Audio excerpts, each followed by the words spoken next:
Have you finished your holiday shopping? Have you even started? Should you, before Trump's trade war with China escalates even further? I'm Holland Cooke in Washington. This is The Big Picture on RT America.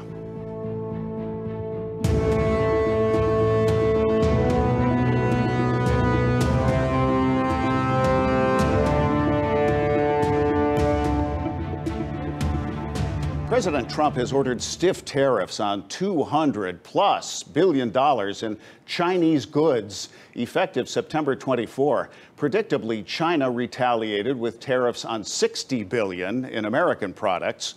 With 200 outnumbering 60, Trump claims trade war victory. But who are the real winners and losers? Let's ask Iowa farmer Lindsey Griner, who is also president of the Iowa Soybean Association. Lindsey, welcome.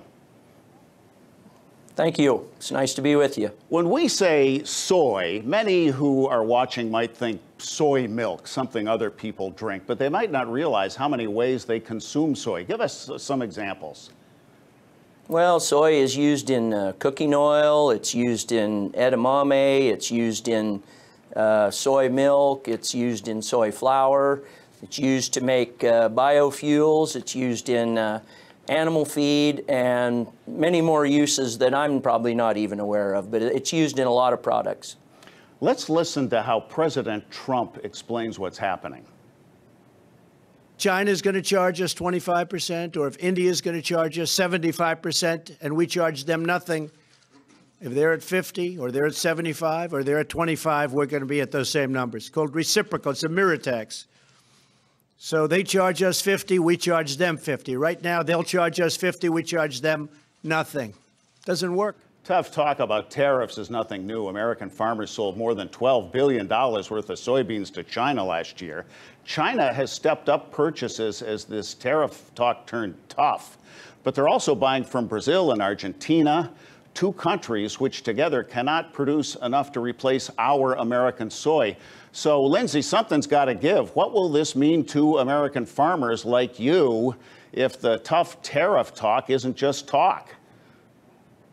Well, right now, you know, like you said, South America has been supplying China with their beans as of late. They're going to run short on supplies in the near future, so the chances are that China may have to back off on their talk a little bit and buy some United States soybeans. But in the long term, there are probably going to be other markets that are going to increase their imports of United States soybeans, namely the European Union, the Middle East, Egypt for sure has been increasing their imports of United States soybeans. Iran is buying soybeans from the United States right now, probably a little bit against their will, but there are other markets opening up that could alleviate some of the losses that we've experienced by not being able to sell soybeans to China. Those markets probably can't make up for all that we've lost, but they will help a little bit.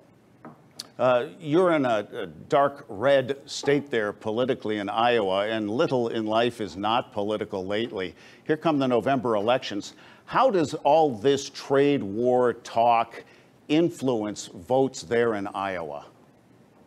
Well, I think it's a little soon to tell. I think the farmers that I talk to, and really a lot of people, have kind of been behind this trade war. They think that maybe there's been some unfair trade practices between, with China. But I really believe that maybe the full effect hasn't been felt yet economically. And when people start to suffer economically, it could change their mind on how they vote in elections. So I think it's a little too soon to tell, but people have by and large been kind of behind it, but I think patience is going to run thin. Stay tuned. Thank you, Lindsey Griner, president of the Iowa Soybean Association. For the big picture on how this trade standoff is about lots more than produce, let's bring in Bart Chilton, whose Boom Bust viewers know him as a former U.S. Trading Commissioner, and whose lengthy resume also includes Deputy Chief of Staff at the United States Department of Agriculture. Welcome. Great to be with you, as always. Take us inside USDA as this tariff dance plays out. How does our government keep up with its president's spontaneous rhetoric? I think probably a lot of the departments are trying to deal with that, and to some extent, I think the cabinet secretaries are trying to keep a low profile. But in this case, President Trump said, I know that there's going to be a problem, like you were just speaking about with Lindsay, with lower prices because of these impacts. And the president says, but we're going to have $12 billion in aid to soybean and other farmers.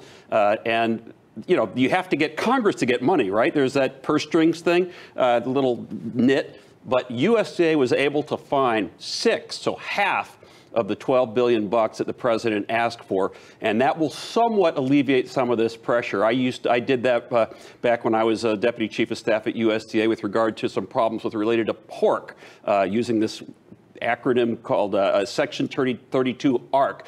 There's ways to do it, but the bottom line is it's not long lasting, and it may not be enough to help these guys through much more than a few months. Well, wider angle shot, this trade war is already more than just talk. And Money Magazine is now predicting 7 products that could cost you more, including home decor and appliances, electronics, clothing, travel goods, food and beverages, auto parts, paper, personal care products, etc. At this point, how severely could prices rise, and by when? Well, it's not going to be some big, you know, twice as much or a third as much, but we're going to see it a little bit. I mean, on a car, the car company says it's going to be $150 per car. They've said for beer, it's going to be 3 to 5 cents a can. But, you know, that adds up. That's $1.20 on a case of beer. That's something. There's 1,000 products here, Holland, 1,000. So there is a wide berth on the number of things. It's going to be little amounts. But think about it. Where do people shop? Walmart, Kmart, Target, Dollar Store, Dollar General. And where are those products made? Of course, most of them are made in China, sure. Some in Mexico. And so this is going to start slowly but surely impacting consumers. And at some point, I think there's going to be a tipping point where the mood of the country, just like Lindsay was saying, we want to be with our president. He's our president. If he can get a great deal, fine. But at some point, when it hits you in the pocketbook, we're all patriotic, but we're not stupid. Well, how slowly, how surely the biggest shopping spree of the year is just around the corner. Is Santa going to have a tough time? Will this stuff kick in by then? Are we talking 2019? What's the timetable you figure? Such a great question, Holland. So a lot of these supplies for the holiday season, they've just now, a lot of them have already been delivered. Some of them are already in process now, in transit. The ports are jam-packed in the U.S. because they're trying to bring in these big Panamax and other cargo ships with goods. They were ordered back in July and June even, some of them even in May, because they saw this coming. So there won't be much of a price impact on these Chinese goods for the holiday season. But watch out as we get to the beginning of next year, and I think we're probably looking, you know, the end of the first quarter. So April of next year, we'll really have, I think, some more details. Retailers were making their Christmas stock up in spring, right? They're always buying ahead. Yep. Hey, while I have you, and we have a moment, market hit a record high this week. It did. How high can it go? Is there a lot of air underneath these prices we're seeing on Wall Street?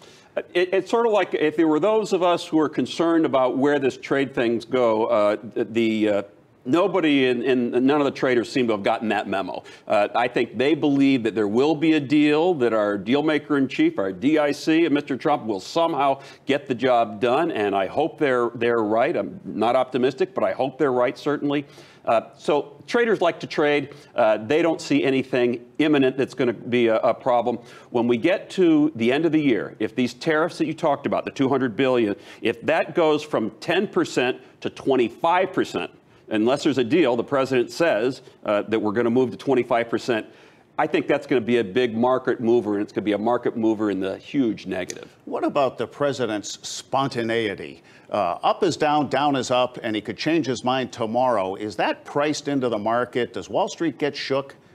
A little bit. I think they're getting, I mean, I don't like this, but I think they're getting used to it. I think they know that when he comes out and says this is a policy of the administration, that they actually, the administration, it doesn't really mean it. They still got to go through things. And if you read some of the publications out there, the Woodward book, et cetera, sure, they talk about how even when a decision's made, the decision's not made. There's got to be a memo. It's got to be vetted by people. And so we've seen it on multiple examples where the president comes out and says, I'm changing the military gender thing, and all the generals say, whoa, we can't do that. And, right. and so until things happen, I think the markets are really taking it with a big grain, if not a shovelful of salt. For several days, we've seen Amazon stock bouncing all around. Do you think that's related to this tough trade talk we're hearing?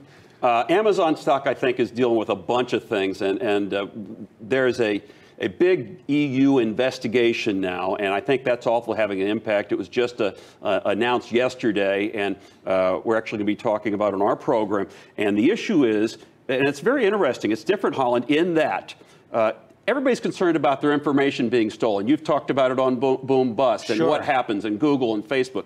Now this investigation by the EU Competition Commissioner is about the companies that are on the Amazon platform.